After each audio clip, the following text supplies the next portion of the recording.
une production Noyau Studio.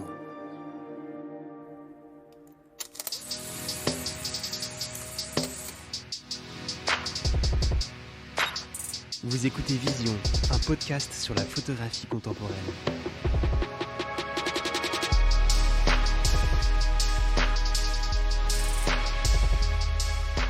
Ce podcast a été réalisé en partenariat avec MPB, qui permet de manière fiable d'acheter, de vendre ou d'échanger du matériel photo ou vidéo d'occasion. Si vous voulez par exemple acheter un nouvel appareil photo, sachez que le matériel est très sérieusement vérifié et inspecté par des spécialistes produits avant d'être mis en ligne sur le site.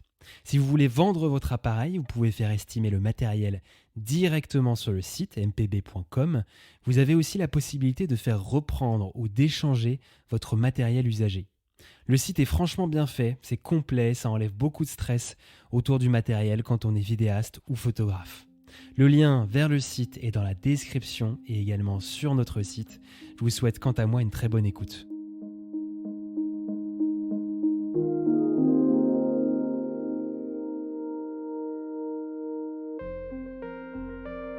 La photo que j'ai choisie pour introduire le travail, comme tu me l'avais demandé, et ce qu'on disait à l'instant, c'est que c'était très drôle justement parce que tu avais aussi choisi cette photo sans même l'avoir vue. Il s'agit d'une photo que mon père a prise en 1979 de son chien Diabolo, un chien que je crois on leur a offert pour leur mariage à l'époque. Donc il s'agit du chien allongé sur leur canapé de l'époque en mode sieste. Et mon père a placé un gros headphone sur sa tête. Et voilà, et c'est une photo que j'ai toujours vue dans les albums de famille, qui m'a toujours plu, pour son côté cocasse évidemment.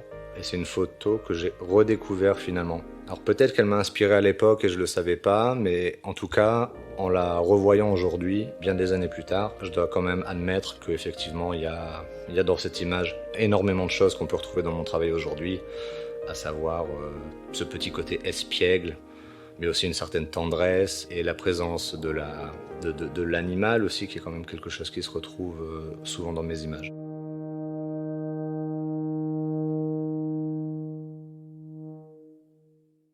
Je suis Jonathan Lienz, je suis photographe, je viens du nord de la France, de petits villages pas très loin de Lille, complètement dans le bassin minier d'ailleurs. Alors les études, toujours compliquées, aussi loin que je puisse me rappeler, l'école, c'était pas mon truc, c'était quelque chose qui m'était absolument pénible. Donc je suis allé, j'ai eu un parcours évidemment classique et normal, et je me débrouillais pas si mal que ça, jusqu'au lycée, où arrivé au lycée, j'avais d'autres préoccupations que d'assister aux cours, et à partir de là, ça a été peut-être un peu plus compliqué, un peu plus différent, et du fait que j'avais un peu travaillé, j'avais un micro-chômage qui était pour moi une fortune à l'époque. Et avec ce peu d'argent, j'ai commencé à voyager en Europe. C'était un peu à l'époque le début des compagnies low cost et ça m'a permis de bouger pas mal à moyens frais. Et voilà, et c'est vrai qu'il y a de toute façon toujours eu une envie très forte de voyage chez moi, chez ma sœur également, que notre père nous a inculqué parce que c'est quelqu'un qui a beaucoup voyagé quand il était jeune. Voilà, donc je sais que ma sœur et moi, on a pris un malin plaisir plus tard aussi à retourner de façon consciente ou inconsciente, je ne saurais pas le dire, dans les pays que mon père avait visités à l'époque, du moins 30 ou 40 ans plus tôt. Et après pas mal de réticences, j'ai fini par me dire que finalement les beaux-arts, ça serait une belle option. Et donc je me suis mis assez maladroitement à préparer des concours pour des écoles un peu partout en France. Et finalement, la vie a décidé que je ne devais pas bouger très loin, visiblement, parce que j'ai été pris aux Beaux-Arts de Valenciennes, toujours dans le Nord-Pas-de-Calais. Et c'est là que j'ai commencé mes études artistiques. Mon rapport à la photo, je suis né en 1984 et 10 ans plus tard, Internet arrive seulement, l'appareil numérique n'existe pas, donc voilà, j'ai été bercé par les photos de famille, comme bien des gens de ma génération. Et ce que moi, je vois aujourd'hui, c'est qu'effectivement, les gens, malgré tout, à l'époque, en utilisant des appareils photo argentiques, en utilisant du film, en ayant des vues limitées, devaient de toute façon donner une attention un peu plus particulière à la prise de vue, même si c'était dans un amateurisme total. Il y avait comme ça une obligation ouais, de faire attention à ce qu'on regarde, et notamment cette image-là, cette image de Diabolo, du chien de mes parents. Ensuite, il y a eu aussi un événement qui m'a vraiment approché de la photo, c'est ma pratique à l'époque du graffiti. C'est-à-dire que, comme je viens du Nord, on avait la possibilité, comme dans d'autres villes par ailleurs, mais de pouvoir aller peindre dans des friches industrielles assez impressionnantes, assez belles, qui avaient une véritable histoire. Et c'est vrai que le premier geste a été d'abord d'enregistrer nos graffitis pour en garder une trace, comme tous les graffiteurs. Et ensuite, c'est vrai que je pense que l'appareil s'est petit à petit déplacé, et sur l'endroit dans lequel on peignait, et sur les ambiances.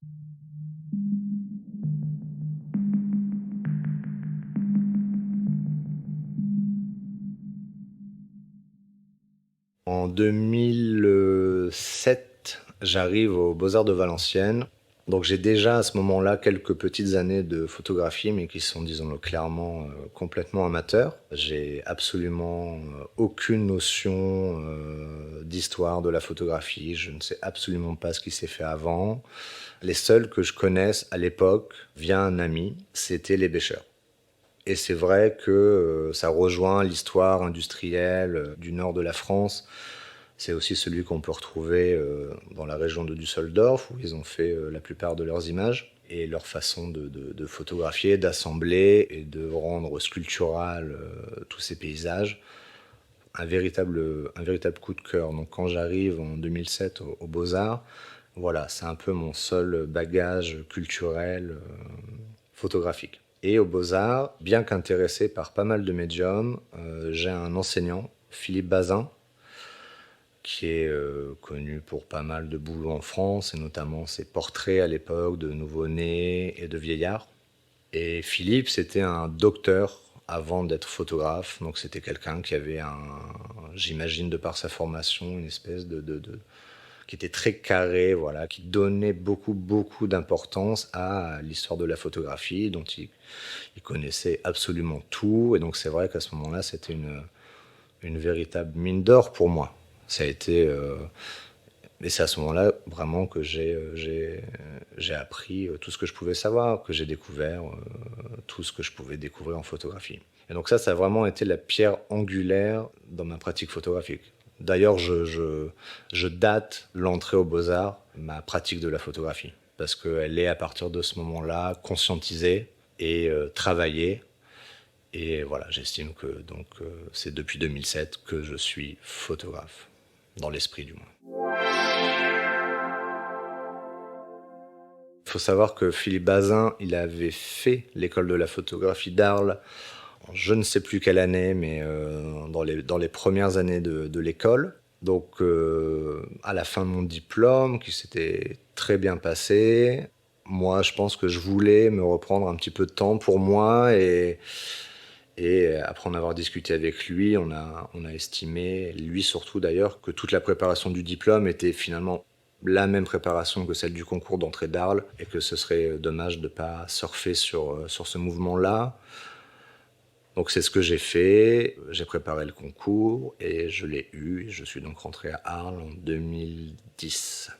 C'est une école qui dure 3 ans, et effectivement l'école d'Arles est une école qu'on pourrait complètement assimiler à celle des Beaux-Arts, à la nuance près qu'elle n'enseigne que la photographie, et encore avec beaucoup de largesse évidemment, à contrario d'autres écoles qui seraient effectivement plus techniques.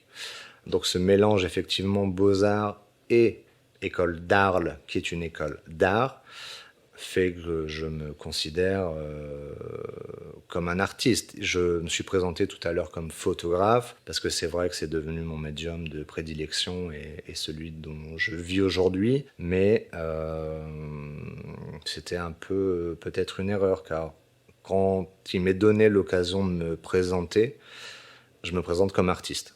C'est un choix intellectualisé, c'est-à-dire que je ne fais pas de différence entre le médium photographique et les autres médiums. Le marché de l'art peut-être le fait encore un peu aujourd'hui, mais pas moi. Et oui, je suis artiste et fier de l'être, c'est clair.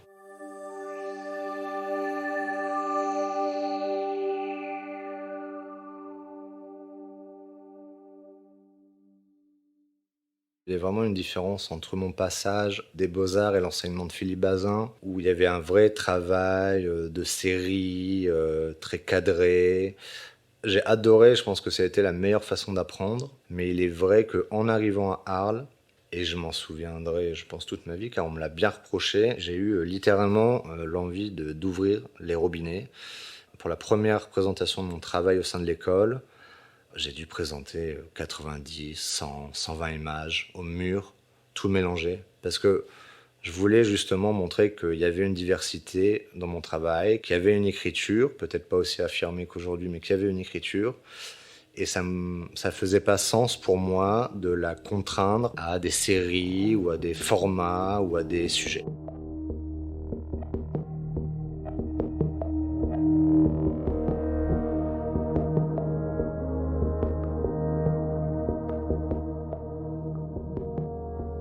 Il me semble que dans la photographie, on a été très habitué au format de la série qui contiendrait un certain nombre d'images, qui seraient présentées dans un format un peu unique. C'est ce dont à quoi on était habitué pendant longtemps et tout le monde, et c'est presque devenu, selon moi, une habitude. Et je voyais, moi-même je l'ai fait, je peux comprendre que ça puisse fonctionner pour des séries très particulières, comme on parlait des Bécheurs plus tôt. La série et la multiplicité de l'image est complètement adéquate avec le propos du couple Bécher, mais moi c'est quelque chose dans lequel je me retrouve pas vraiment, c'est-à-dire qu'au final, moi ma vision elle est plus explosée, je vois des choses, je préfère parler de moments finalement. C'est quelque chose qui me parle plus. Ça veut pas dire que mes photos ne sont pas organisées, par exemple à travers un livre, et qu'elles soient arrêtées à un certain moment. Maintenant, j'envisage tout à fait de pouvoir découper ce même moment et de le mélanger à d'autres.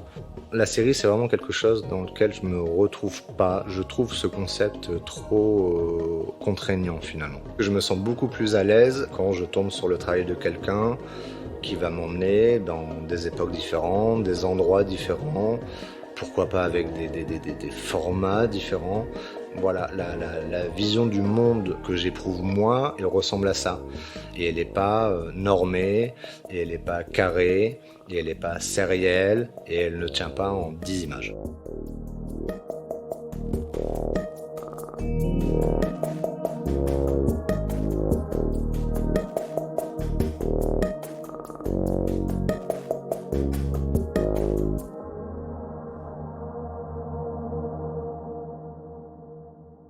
Le quotidien, c'est un mot que j'aime et que je déteste en même temps, mais ça, je dois dire que c'est quelque chose dont je me suis rendu compte à Arles. Il faut savoir que quand on étudie à Arles, on est dans un tout petit village du sud de la France, avec la possibilité assez restreinte de bouger. Et j'avais autour de moi beaucoup d'étudiants à mon époque qui, pour faire des photos, avaient besoin de partir à l'autre bout du monde. Moi, j'étudiais à Arles, mais je suis aussi venu y vivre. C'était mon lieu de vie. Et pour moi, il était absolument primordial de savoir, de pouvoir photographier en bas de chez moi. Je voulais pas être restreint par le fait de devoir aller dans tel ou tel pays une fois par an. Et encore à l'époque, je sais même pas si de toute façon j'aurais pu me le permettre en ma qualité d'étudiant. Voilà, donc pour moi c'était assez naturel que ce qui m'entourait était ce que je devais photographier. Ce que je vis, ce que je traverse, ce que j'expérimente, mon sujet il est là. Je pense que dans un premier temps, j'ai commencé à enregistrer le réel sans forcément y toucher. Et je crois qu'au bout d'un moment, en fait, ça n'a plus été suffisant. C'est-à-dire qu'effectivement, je prenais un malin plaisir à chiner, dira-t-on, des gestes comme ça que d'autres personnes auraient fait, et je m'amusais à les enregistrer du mieux possible. Et je pense qu'avec le temps, j'ai eu moi-même envie de mettre la main à la pâte, comme on dit, et de toucher les choses et de me rendre compte que je pouvais accentuer finalement ce que je voyais en réorganisant tantôt quelque chose que j'aurais vu et parfois en l'organisant entièrement moi-même.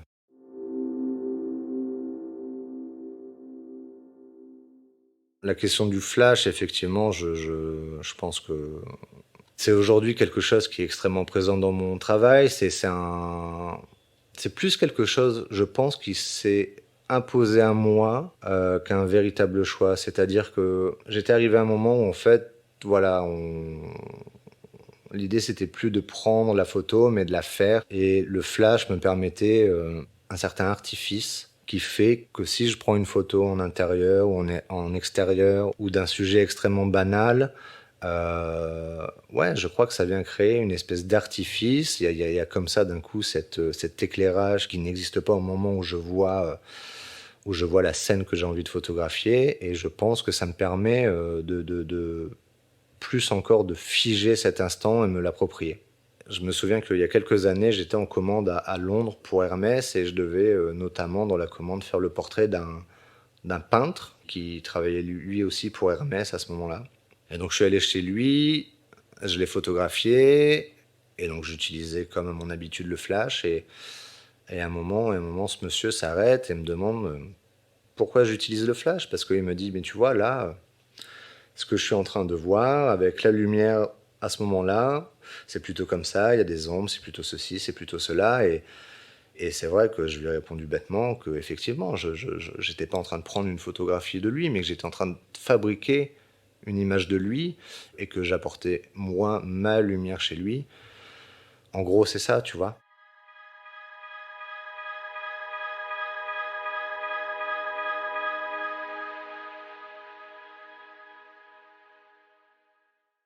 Je suis assez convaincu que ce qu'on appelle l'inspiration, c'est un travail de tous les jours et qu'on la puise absolument dans tout et que c'est quelque chose en mouvement et en perpétuel recommencement. C'est-à-dire que j'aime cette phrase qui dit qu'on ne voit que ce que l'on connaît. Et effectivement, je pense qu'à certains moments de ma vie, j'avais pas encore eu l'enchantement de découvrir certains travaux, certains films, certains autres médiums aussi. Ouais, j'ai vraiment l'impression que ce qu'on appelle l'inspiration, elle est en perpétuel renouvellement. En photo, les inspirations, elles ont été somme toute très classiques.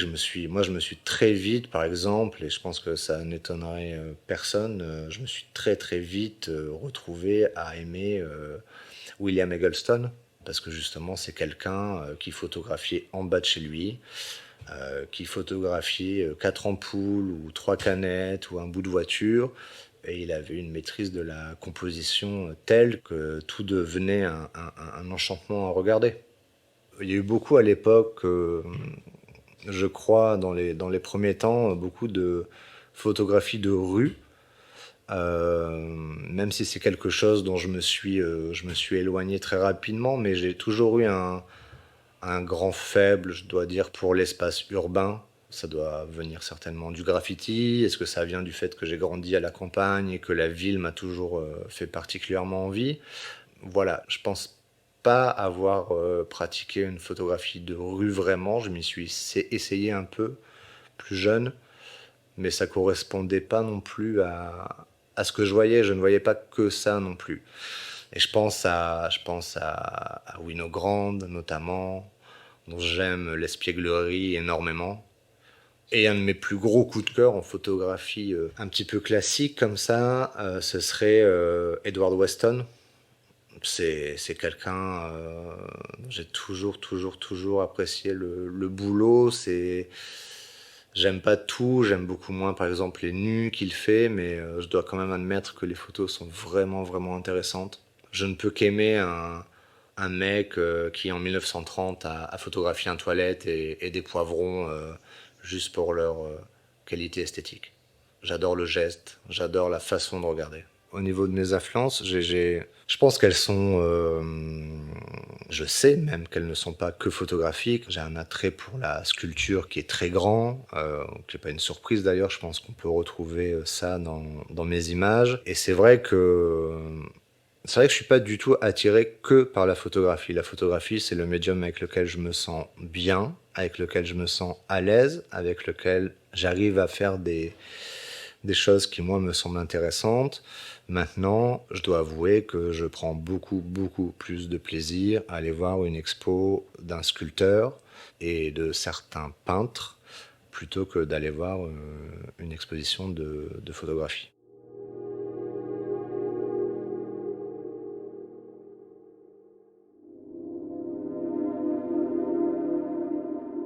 La flânerie et la photographie de rue vont de pair. Maintenant, flâner, c'est n'importe où, n'importe quand, et on peut tout à fait flâner, aimer flâner, et se servir de la flânerie comme un moment privilégié avec soi-même et pour faire des images, sans pour autant faire ça dans les rues de New York ou de Paris, à photographier des gens en train de manger un sandwich ou quoi que ce soit.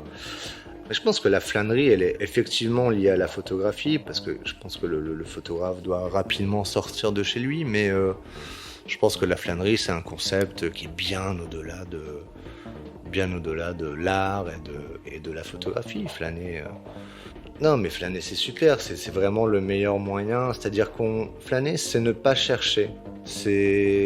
J'aime bien cette idée qui n'est pas évidemment la mienne, mais qu'on rencontre les choses et que les choses nous trouvent aussi. Et dans la flânerie, je pense qu'il y a vraiment cette idée-là et qui me correspond bien dans la mesure où j'ai de toute façon moi choisi de ne pas travailler au sujet et de le photographier ensuite, mais plutôt de faire des images et ensuite de les donner à voir plus tard.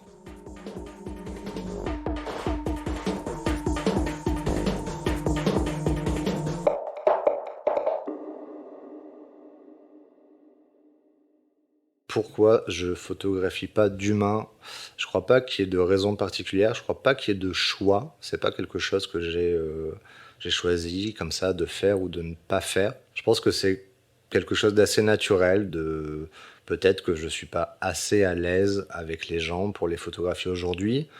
Maintenant, il m'arrive de le faire, notamment dans mon travail de commande. On m'a déjà demandé de faire des portraits. Dans le travail de mode, il est évident que je dois photographier des gens aussi. C'est pas ce qui est le plus naturel chez moi. Maintenant, ça me dérange pas de le faire. Et de toute façon, je crois que quand je quelqu'un ou un corps, je le photographie un peu à la façon d'un objet. Je l'aime dans sa forme, je l'aime de façon statique, je l'aime pas vraiment en mouvement.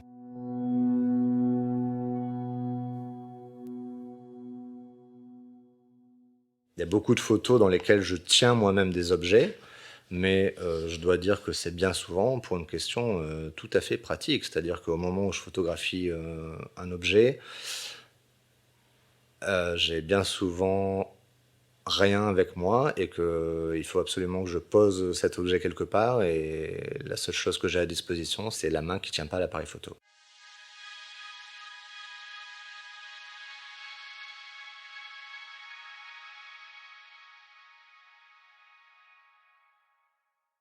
Je crois que c'est d'ailleurs plus du tout une question aujourd'hui, hein, le fait de photographier en noir et blanc ou en couleur. Je crois vraiment des choix esthétiques. Aujourd'hui, on peut aisément faire les deux. Je comprends Eggleston à l'époque, quand la photographie couleur apparaît et il a envie d'essayer quelque chose de nouveau, je l'entends parfaitement.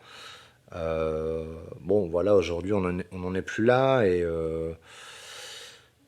et parfois, j'imagine les images que je vais prendre, je les imagine en couleur ou en noir et blanc. Moi, maintenant, ce que je fais, c'est que je photographie tout en couleur et je fais un passage au noir et blanc dans un deuxième temps, en post-production. Voilà, tout ce que je photographie est en couleur et le noir et blanc vient après. C'est vrai qu'à l'époque, à la sortie de l'école d'Arles, les gens autour de moi me considéraient vraiment comme un photographe de couleur, et peu de temps après l'école, j'ai sorti ce livre, L'heure du tigre, avec les éditions FPCF, et le livre, c'est 21 images en noir et blanc, et je me souviens que des réactions à l'époque des gens qui étaient vraiment, vraiment étonnés que je fasse un premier bouquin en noir et blanc, mais pour le coup, dans cette série d'images, tu vois, dans cet ensemble d'images, dans l'heure du tigre, ça m'a permis de décontextualiser totalement l'endroit où je me trouvais. C'est-à-dire que les images ont été prises près d'Arles, pendant une résidence en Provence, et je voulais absolument couper le contexte, et je voulais qu'on ne puisse à aucun moment reconnaître où j'étais. Et le noir et blanc m'a permis ça. Et la question du noir et blanc, elle est assez intéressante parce que dans la culture populaire, elle est aussi vachement liée à la photographie de presse, qu'on a souvent bien connue en noir et blanc. Et ça me fait penser au travail d'Asger Carlsen, ce photographe danois qui fait de la manipulation assez extrême dans ses images. Et j'ai trouvé ça vraiment d'une très belle justesse, que ses photos les plus bizarres, il avait justement choisi de les mettre en noir et blanc, comme si le noir et blanc apportait une certaine véracité à l'image.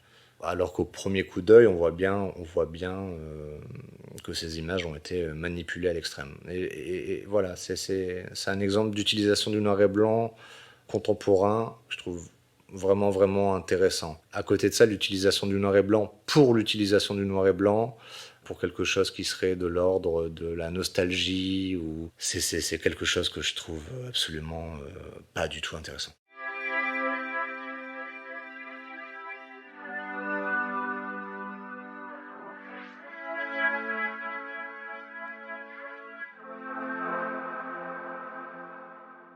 La post-production, effectivement, ça n'a pas été quelque chose qui m'intéressait au début.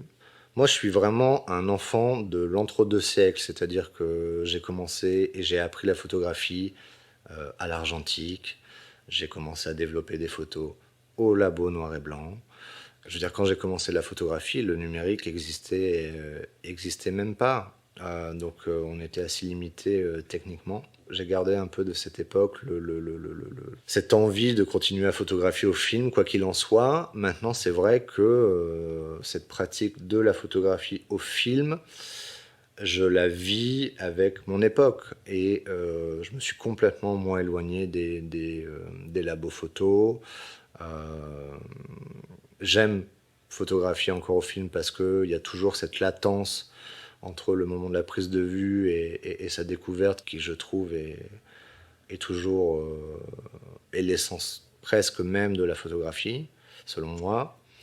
Maintenant, voilà, moi, mes films, je les fais numériser et ensuite je les traite entièrement en post-production sur l'ordinateur.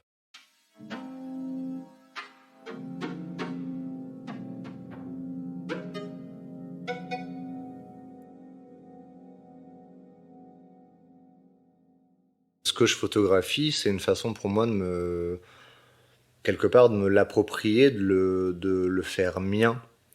Il est évident que la photographie sert aussi à se rappeler de certaines choses et je suis très content, moi, d'avoir des albums photos d'une certaine qualité qui me rappellent les premières années de ma vie et de voir la tête de personnes qui nous ont quittés aujourd'hui.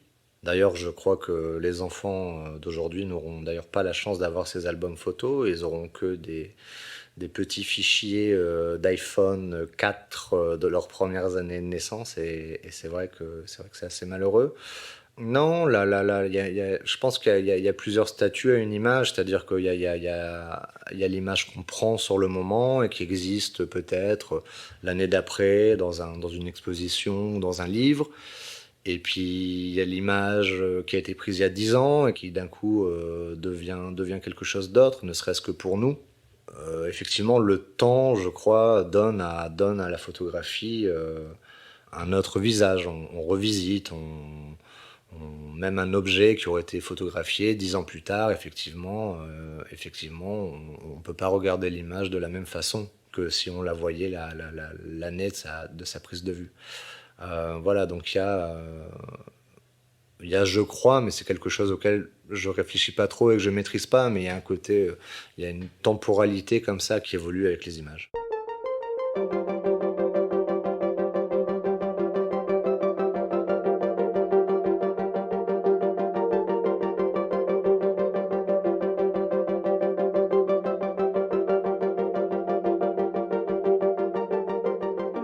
Je dois admettre que le livre me permet concrètement de faire exister mes images, dans un premier temps. Elle se trouve là, la différence, c'est-à-dire qu'une image, c'est facile de la prendre. Voilà, une image, après, il faut la faire exister, il faut lui donner vie, il faut lui donner un support.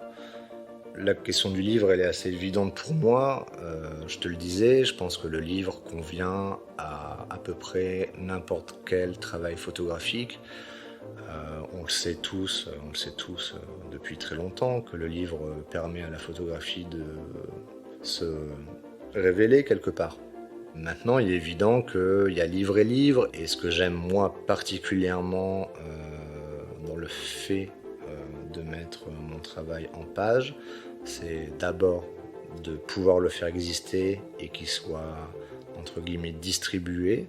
Le travail existe, le travail va dans telle ou telle librairie et des personnes que je n'ai jamais rencontrées, que je ne rencontrerai jamais, ont la chance, peut-être pas la chance, mais l'occasion du moins de pouvoir voir mon travail.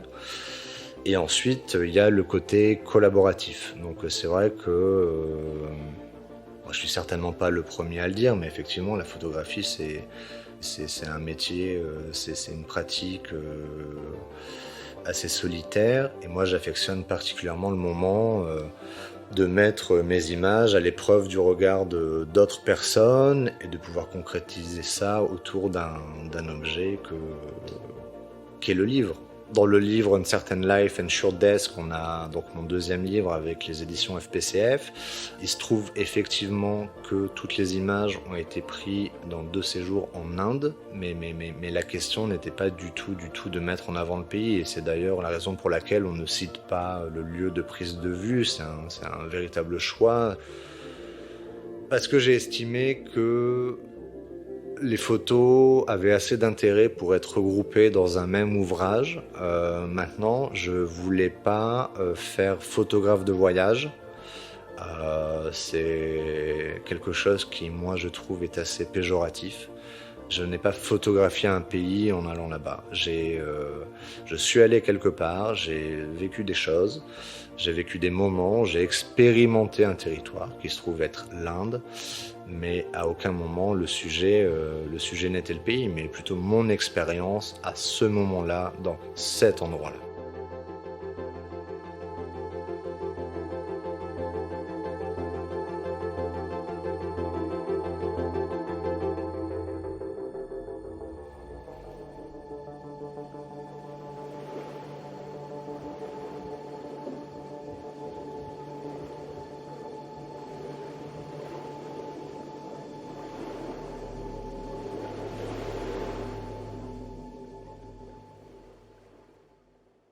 Le livre Tahiti, qui vient d'être publié là en juin de cette année avec Louis Vuitton, ouais, c'est clairement un travail de commande. Maintenant, c'est un travail de commande et de carte blanche. C'est-à-dire que le travail rentre dans une collection dont l'idée est dans le titre, hein, c'est-à-dire qu'on a une collection de villes ou de pays ou de territoires plus largement, prise par des photographes qui font de la mode. Maintenant, il n'y a eu absolument aucune contrainte en amont quant à la direction que je devais prendre. Moi, je fais de la photographie de mode et j'en fais beaucoup. Maintenant, je me considère pas être que ça, et peut-être que si je n'étais que ça, j'aurais peut-être photographié plus de gens, ou plus d'habits, ou j'aurais fait peut-être plus de références à l'imagerie de la mode. Maintenant, non, moi c'est pas ce que j'ai fait. J'ai fait comme à mon habitude, je suis allé à un endroit que je connaissais déjà un petit peu, et je l'ai expérimenté avec mon regard de tous les jours. Et bon voilà, tu vois, donc c'est assez particulier comme objet, quoi. Il est vrai que j'aime que mes images puissent exister seules.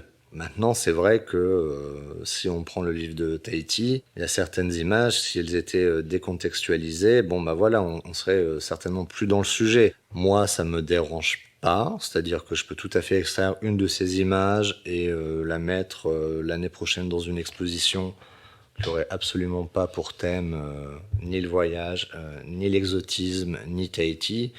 et être parfaitement satisfait de cette image.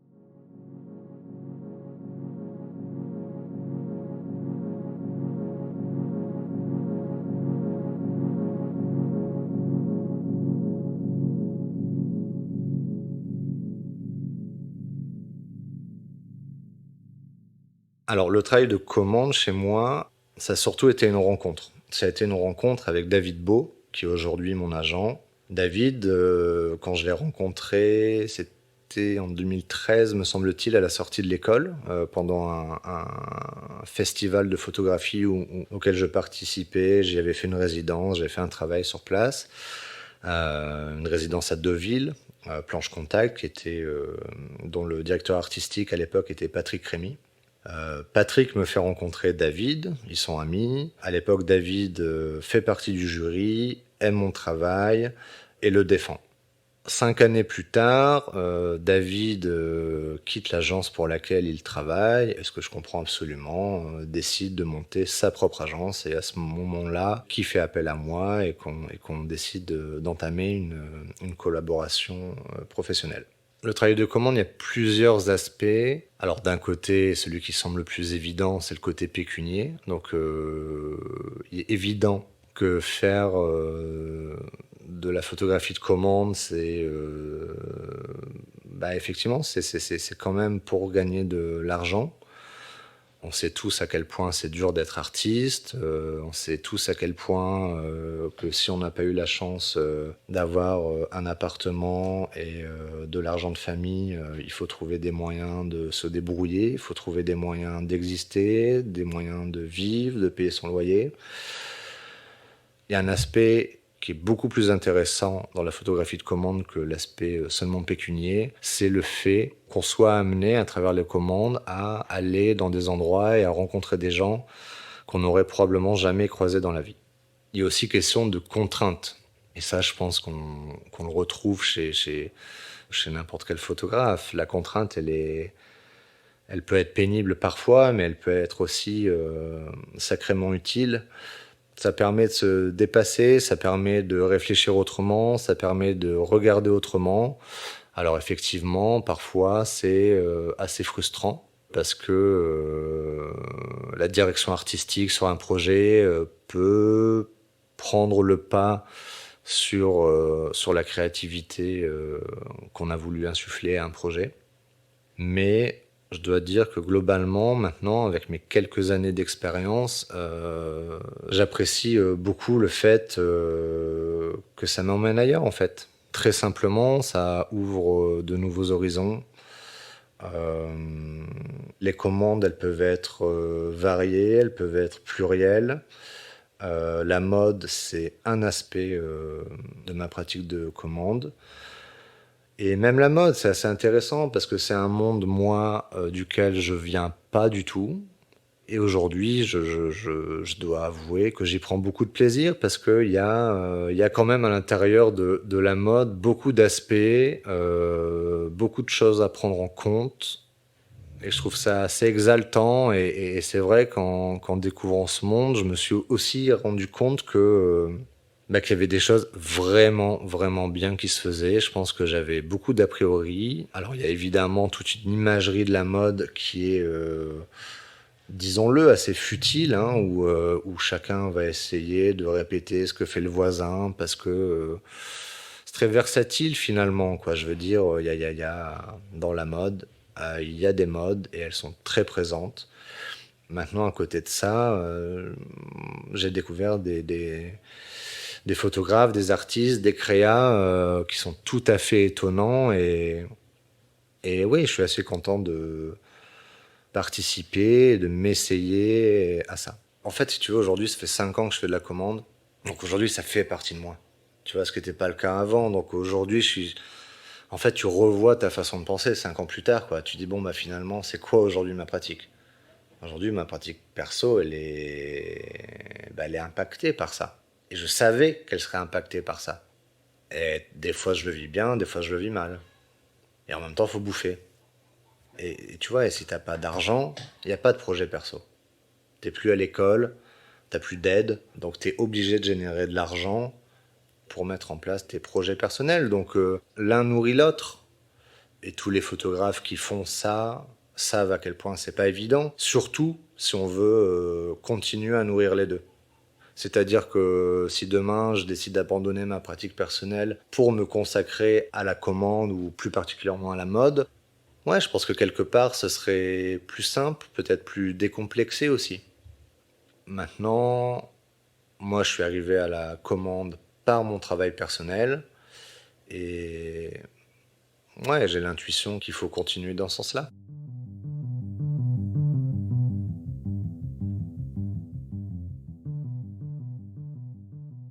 Le futur de la photographie, effectivement, je ne sais pas ce qui va être. On est en 2023, il y a beaucoup de questions sur l'intelligence artificielle. Je pense que ça, c'est une question qui nous habite tous en ce moment. Je pense que c'est trop récent pour moi pour avoir un avis tranché sur la question.